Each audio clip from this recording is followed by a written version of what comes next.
Hey everyone, it's Sevi. Our new favorite Arataki gang member Kuki Shinobu just came out, and here's my early guide on how to build her. If you're interested in my overall opinion on her, you can check my review linked below. In this video, I'm going to cover her talents and kit, then 3 different gameplay styles and builds for her, each build discussing her best artifacts, weapons, and team comps. Plus, a brief look at her constellations after. Let's begin. First, let's understand how her talents and gameplay work. Kuki's normal and charged attacks feel quite fast and fluid. Her normals have fairly high multipliers, which helps make her more viable as an on-field carry. If optimizing her normal attack strings, you will want to dash cancel after her 2nd or 4th attack animation. But doing a charged attack only costs 20 stamina for Kuki, so an N1C combo is also a very nice way to play. You'll really only see much of this if you choose to build her as an on-field carry. If you don't plan to do so, then no need to level up this talent.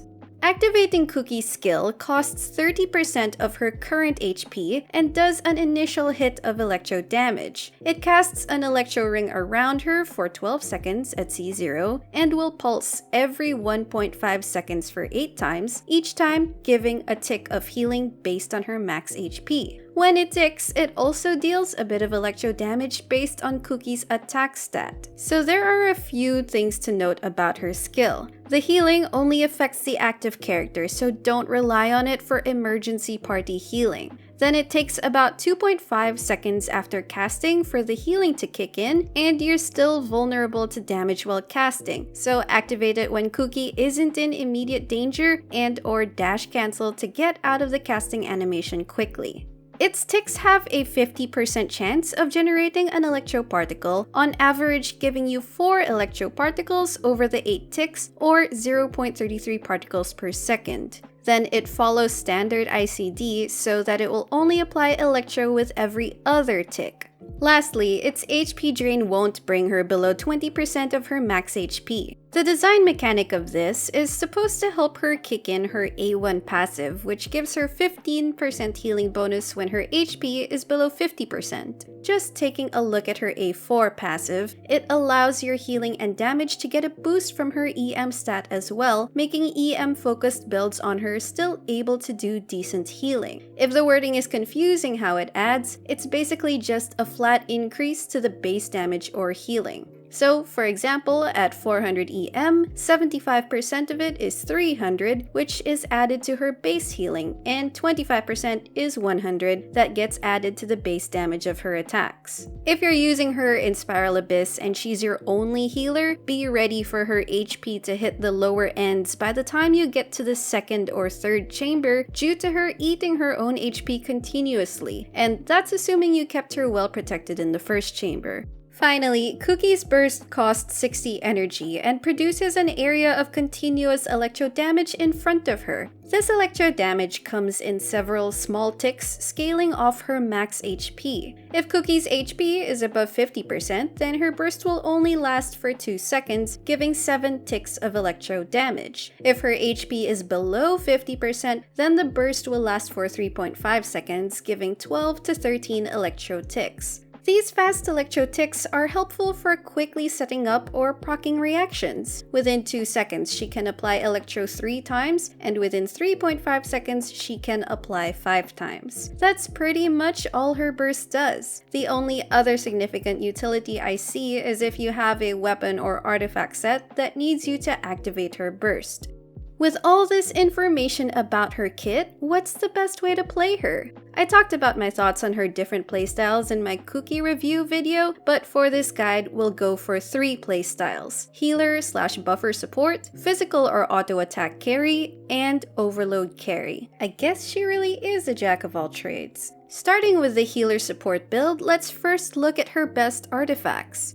For her sands, you can pick from the 3 options, each with their own pros. HP sands if you want to reach the highest healing cap, EM which offers a balance of both healing and added reaction damage, or ER if you need more energy to burst reliably every rotation, more so if she's on a noblesse build. For her goblet, using an HP or EM main stat has the same pros and cons as mentioned above. For the circlet, HP and EM are her choices again, but now you can equip a healing bonus circlet, which will result in higher heals than an HP circlet. As for the substats, get ER to reach the comfortable ER range if needed, then look for HP and EM substats. Kuki has a few top choices for her best support sets. I'll quickly go over each one. Her best 4-star full sets are the Exile, as it furthermore improves Kuki as a battery support, and 4-piece Instructor to be a team EM buffer. But being 4-star sets, you have a lower max ceiling for stats. For 5-star sets, my top recommendation is the Tenacity set, which is in competition with the Noblesse set. But the reason I'd prefer the Tenacity is that its condition is much easier to fulfill thanks to Kuki's skill, which results in her not needing that much ER. And it gives the same 20% attack bonus as the Noblesse set, but also adds a shield strength bonus and a 20%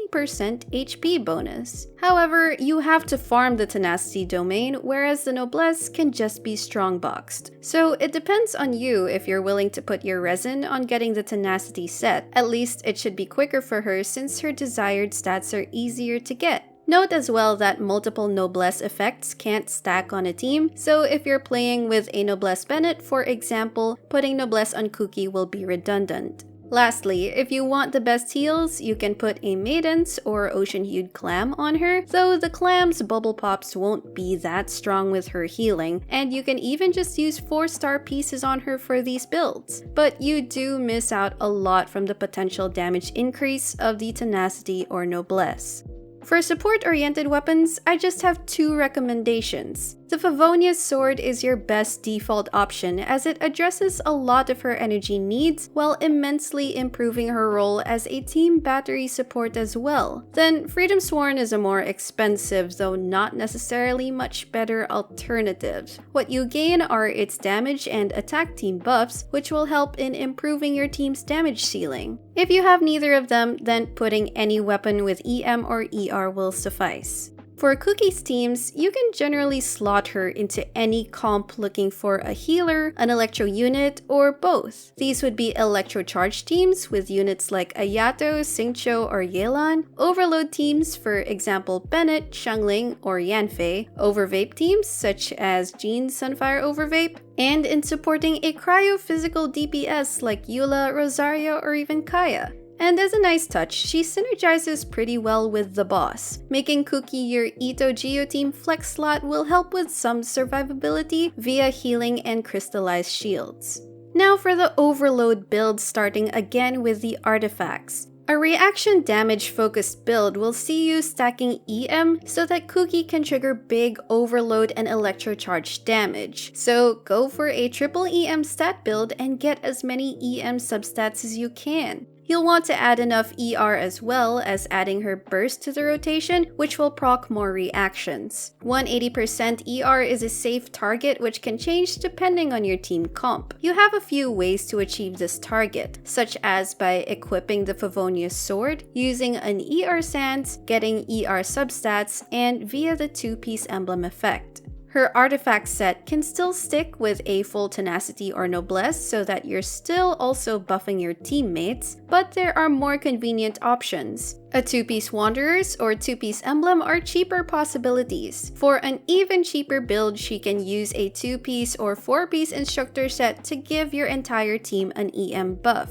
An incredibly niche option would also be a 4-piece Thundering Fury, mainly for the reaction damage increase, but it's definitely not worth farming that just for her. Her best weapons are still the Favonia's sword and Freedom Sworn, but can also opt to use an Iron Sting or the Dark Iron Sword for the EM substat. Any other weapons are workable, but don't give her much utility. Just ensure her ER needs are addressed if you choose an EM weapon. Now, an overload team's core consists of a Pyro Electro, which can be supplemented with another Pyro Electro or Animo. The best combo of this would be Bennett, Xiangling, and an Animo, preferably Sucrose. The last build I'll discuss is Physical Kuki, making use of her high normal attack multipliers, fluid movements, and Superconduct. For physical Shinobu's artifact stats, you want the straightforward attack percent sands, physical damage goblet, and crit circlet for a 1:2 ratio. Kuki's normal attack scales from attack and not HP, so while she does better physical damage, don't expect her to heal as much. For substats, aim for attack percent and crit. Energy is no longer a priority here, since her skill will be maintaining superconduct steadily enough and the burst will be pretty much useless. For sets, you have a few choices. First, you have the 4-piece Pale Flame. With Kuki's skill pulses, keeping up the Pale Flame effect will have no problem. Next, you have the 4-piece Shimenawa, which will give you a similar damage bonus as Pale Flame. Though it drains energy, her burst isn't as important in this build. Your other combo alternative will be combinations of 2-piece physical sets and 2-piece attack sets, depending on what you farmed or perhaps via the strong box. There's also the 4-piece Glad set, but it will only buff your normal attacks, which feels like a waste for her charged attack combos. Physical Kuki has weapon choices in each spending bracket. Her free-to-play weapon would be the classic prototype Ranker. The Battle Pass weapon Blacksword is also a nice option. Then she can generally use other DPS weapons with offensive substats. For her comps, her main requirement is a cryo teammate to help her proc superconduct. So off-field options like Kaya, whose cryo damage is at least very mobile, and Rosaria, Diona, etc. will synergize well. Then you're basically left with 2 flex slots who can be more off-field DPSs, or a shielder or second healer if your Kuki is having a hard time healing herself.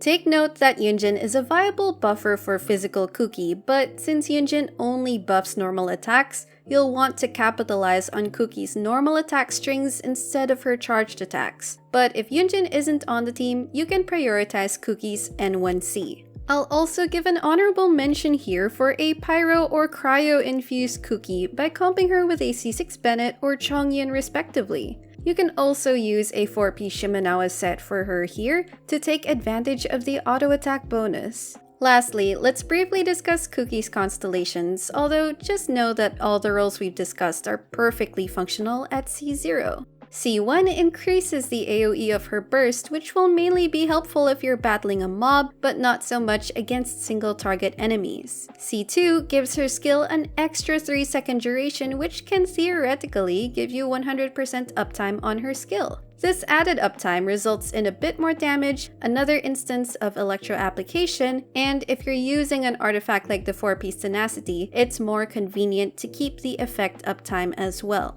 C3 just adds 3 levels to her skill for slightly more healing and skill damage. C4 makes Kuki's Grass Ring enable the active character to deal an instance of AoE electro damage with her auto attacks. The damage is based on Kuki's max HP and can only happen every 5 seconds. C5 adds 3 levels to her burst talent for more damage. Finally, Kuki's C6 makes her able to survive a lethal hit. Furthermore, when Kuki falls below 25% HP, she'll get extra EM for 15 seconds. Both these effects can happen once every 60 seconds, so in overworld battles, you'll only proc this once per battle if her HP gets that low in the first place. In Domain, these are kind of like emergency failsafes, not buffs you deliberately want to proc. I'll do a separate Kuki Constellation video that will more clearly demonstrate what each constellation does. Check my description or pinned comment to get updates. And that's going to be all for this video. If it helped you out, don't forget to leave a like, consider subscribing to my channel if you haven't already for more Genshin Impact guides and content, and I will see you all soon. Take care!